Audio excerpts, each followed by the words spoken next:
When we think about why the big tech companies win, most of us jump to one conclusion. They just have a better product, right? Well, it turns out that's not really the whole story. See, the biggest players out there, they're not just selling you something. They're building something way more powerful, something that actually rewires how entire markets operate. It's because they're not just focused on building a better product. They're building a better platform. And once you really get the logic behind platforms, you start to see the hidden strategy. It explains exactly how a company like Tinder can just explode to millions of users, while another, like eHarmony, takes a totally different, much more focused route and still wins. It's a really fascinating puzzle, and that's what we're going to unpack. All right, so let's start with the basics. What exactly is a platform? Because it's way more than just an app or a website. Think of it as an entire environment, a whole ecosystem built specifically to create connections. At its absolute core, a platform's job is to connect different groups of people. See, unlike a traditional company that makes and sells a product, a platform doesn't really create the value itself. Instead, it enables the interactions between its users.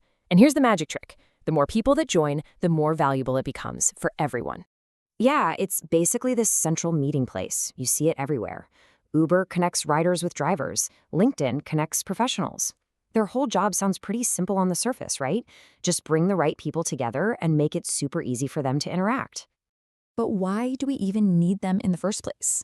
Well, platforms exist to solve a really old, fundamental problem that you find in a ton of markets. Let's call it the broker problem. You see, in so many situations, the demand is there, but matching that demand with the right supply is just messy. It's inefficient. And dating? Oh, that's the perfect example.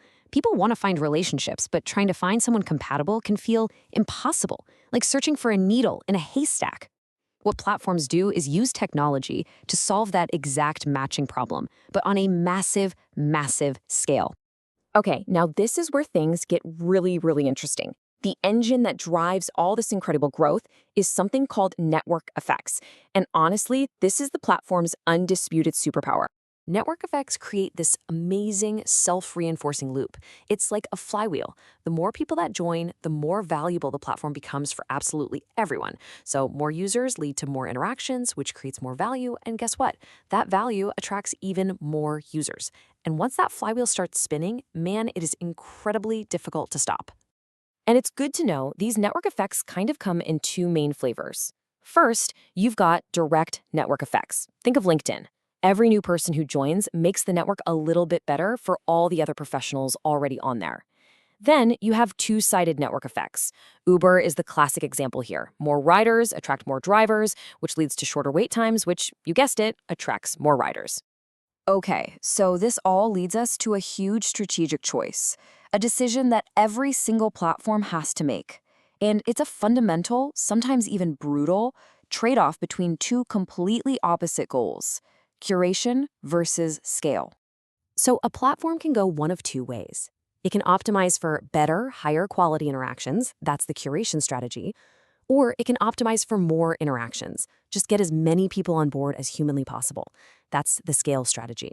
And here's the thing, trying to do both at the same time, that's usually a recipe for disaster. You really have to pick a lane. So let's see how this actually plays out in the real world.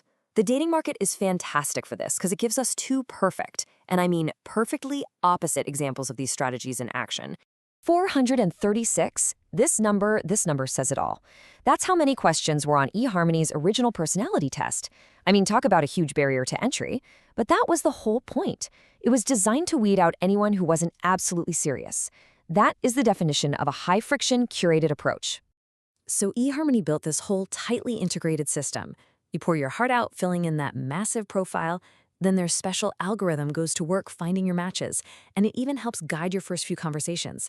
It's a very, very hands-on, controlled process from start to finish. Really, their whole philosophy boils down to this. They're acting as what you could call an opinionated broker. They're basically telling you, hey, look, we've done all the hard work, just trust our process and we'll find you the right person. And then you have Tinder, which just sprinted in the complete opposite direction. They decided to remove pretty much all the friction. Their stroke of genius was creating that simple, intuitive, and ridiculously fast interface we all know, the swipe. Tinder's philosophy is basically, here is everyone, you decide, right? It doesn't pretend to know better than you do. It just gives you the maximum number of options possible and puts all the power of choice right in your hands. The goal here isn't to find the one perfect match. The goal is massive scale and nonstop engagement. But look, this big trade-off, this battle between curation and scale, it's not just about who you're going to date. It's a fundamental question that every single platform out there has to answer for itself. I mean, just think about it for a second. Is Uber trying to get you any car as fast as possible, or is it trying to control the quality of every ride? Does LinkedIn want to show you only the most high-quality professional articles, or does it just want to maximize your engagement with whatever's in your feed? Every single platform you use lives somewhere on this spectrum. And, there's a huge risk involved here. A platform can fail, and fail spectacularly, if it optimizes for the wrong thing. In the dating world, we have a name for it: dating app fatigue. That's when an app gets really, really good at keeping you engaged, endless swiping, but it completely fails at solving your actual problem, which is finding a relationship. Okay, here's a pretty good analogy to wrap your head around it. Think of eHarmony as a private concierge service.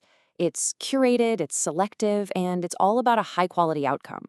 Tinder, on the other hand, is like a massive raging party. It's open to everyone, it's super energetic, and yeah, it can be a little chaotic. The thing is, both of them work, but they work for totally different people with totally different goals. So, from now on, when you're using any platform, I don't care if it's Amazon, TikTok, whatever, don't just ask yourself, hey, is this a good product?